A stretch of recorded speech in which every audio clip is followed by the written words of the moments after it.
Hey guys, welcome to Ally Edge. So here's a really quick tech tip. This is gonna be a short video. I'm gonna look for my square. I should have had it ready, and it's right here. So this is a regular, like fabricator's carpenter square, and they use it for building houses and finding the pitch on the, like anything from floor joists to stairs to rafters or whatever.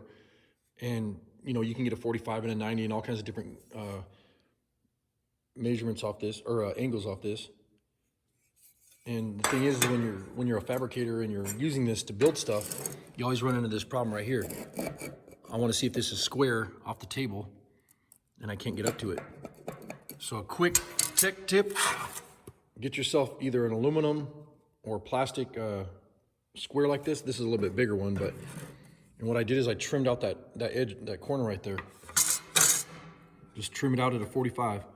And then what happens is when you have a weld or something right there that's in your way, then you can bump right up to this, and you can see that you can get it all the way up to the metal or whatever you're, whatever you're using. Because when you're welding, you always have that welder right there. It's right in the way, and you can't really grind it because then the part that you're trying to hold falls off.